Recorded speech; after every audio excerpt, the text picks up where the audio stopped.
Je viens d'arriver à Cameron Island et je me dirige en direction de l'auberge en fait, où je dois aller rejoindre un pote, Emeric, qui devrait se trouver là-bas. Donc tu sais quoi, je vais t'emmener avec moi et puis on va voir s'il est là. Ça serait cool. Ok. Please your shows, let's see things. Ok. Hi. Ça va et toi? Ça va, ça va. Je savais pas si tu serais là alors. Donc Emeric me fait la petite visite de l'auberge et je vais te faire visiter. Déjà je vais te montrer un petit peu ma chambre. Alors, il faut savoir qu'en fait c'est des lits superposés comme ça en forme de box. Et du coup ma chambre, elle est là. Attention, c'est un peu de bordel. Bim. Voilà. C'est pas grand mais il n'y a pas besoin de plus. Je vais un peu sortir mes affaires et puis après je vais aller manger parce que du coup après les 4 heures de bus, ça creuse un peu. Et puis je te dis à tout à l'heure. Bon la première grosse différence qu'on peut remarquer entre Kuala Lumpur et Cameron Island, c'est tout simplement la température. Ici d'ailleurs tu le vois, j'ai la veste. Alors il fait pas froid, mais quand tu as été habitué à 28-30 pendant 10 jours et que tu passes à, je sais pas, il doit être 18 degrés, allez 18 degrés, et ça change. Donc là je suis arrivé, je sais pas si tu vois bien là, je fais un petit zoom là, c'est le petit panneau d'accueil Cameron Island. Donc c'est vraiment sympa. Le deuxième truc qui change, c'est les bâtiments. Ici il n'y a pas de gratte-ciel, il n'y a pas de... voilà, je vais te faire un petit tour et puis tu vas voir. Voilà, il y a beaucoup plus de verdure. Je crois que le plus grand bâtiment c'est cette tour qui est là. Mais sinon c'est pas ouf quoi.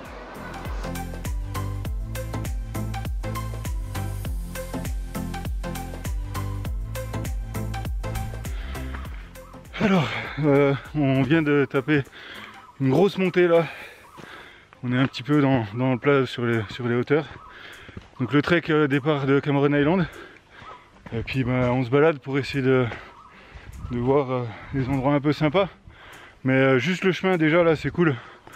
Alors tu vois un petit peu. C'est vraiment stylé.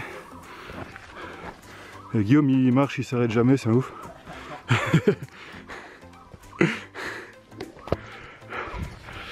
Donc hein? Ouais. Donc voilà, je suis désolé pour le son, j'ai pas pris le micro là. Mais bon, je pense que ça devrait aller. T'as peut-être le bruit des oiseaux, enfin des animaux, je sais pas ce que c'est comme bestiole. C'est cool.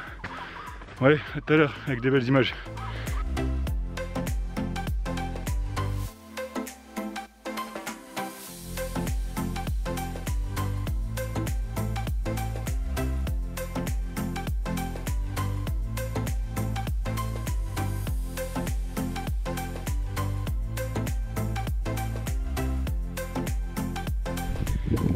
Alors là on arrive dans un petit village, on va dire typique de Cameron Island, en tout cas de ceux qui bossent dans les plantations de thé.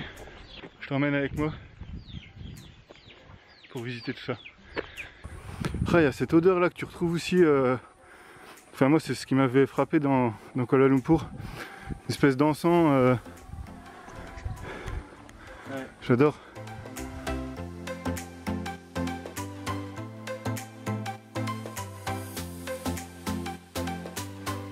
Hello Chicken Wings. Alors là on se fait accompagner par des jeunes du coin pour aller boire le thé, donc on les suit.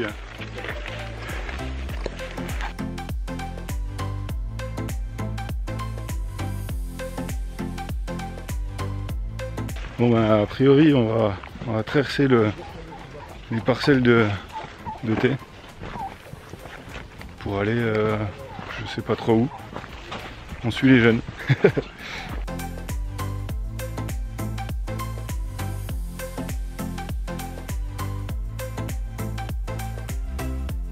On a pris le bus direction Keep Farm.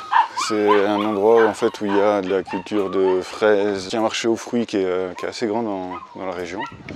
Il y a des cactus, il y a plein de choses, donc je vais t'emmener voir tout ça.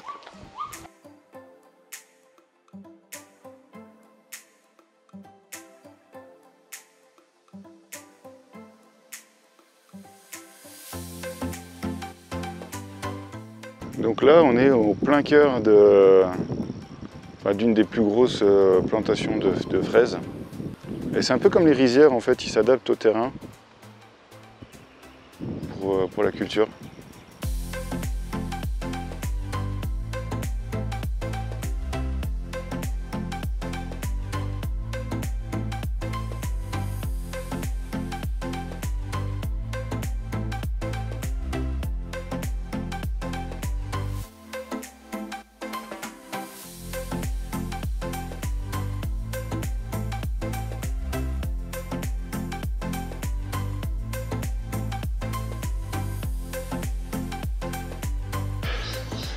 Alors on est encore dans un trek là, avec, toujours avec Guillaume,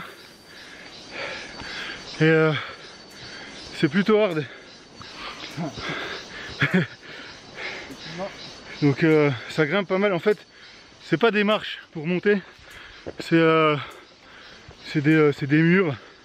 Enfin, t'as des marches qui font, je sais pas, je dirais 5, ouais, pas loin d'1 mètre. Donc à chaque fois que tu pousses un peu sur les cuisses pour monter. Cela dit, ça reste quand même super chouette hein, au niveau de l'environnement. Mais comme tu peux le constater, je suis un peu essoufflé. Mais je te laisse regarder et kiffer en même temps que moi.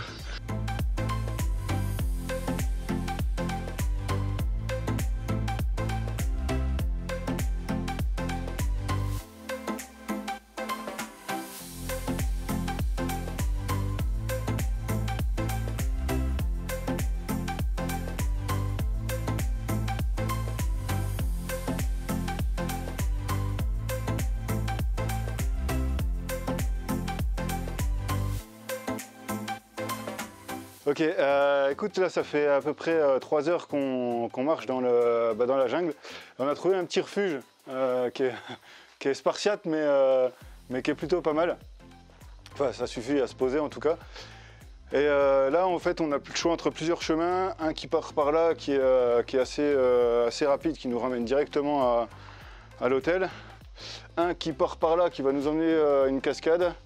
Et un qui part par là-bas qui est un peu plus long. Du coup on va prendre direction la cascade. On a déjà fait une première au début du trek et là on va faire la deuxième et puis voilà. Donc alors il n'y a pas énormément d'images parce que en fait c'est la jungle partout et c'est un peu compliqué parce que tu ne te rends pas forcément compte du dénivelé, etc. Mais en tout cas voilà, il y aura des photos que tu pourras aller voir sur le site. Et puis voilà, ben, j'espère que tu vas kiffer autant que nous on kiffe à faire le trek, même si physiquement c'est costaud quoi. Là ça fait 3 treks en 4 jours. Physiquement je commence un petit peu à fatiguer, mais ça reste quand même des super moments, des super endroits. Donc voilà, kiff, allez à toutes. Après 4 heures de marche, on arrive enfin à la deuxième cascade qui clôturera un petit peu le trek. Donc en fait, il y a une espèce de petit pont là, juste derrière. Hop. Donc on va aller voir ça, voir un peu quel plan on peut avoir comme plan un peu sympa. Et puis voilà, bah, je te laisse kiffer les images. Et puis je te dis à la prochaine vidéo parce que je vais bouger moi demain. Et je serai dans un autre endroit du coup, donc on verra un petit peu ce que ça va donner. Et puis voilà, profite bien et en attendant, prends soin de toi. Ciao!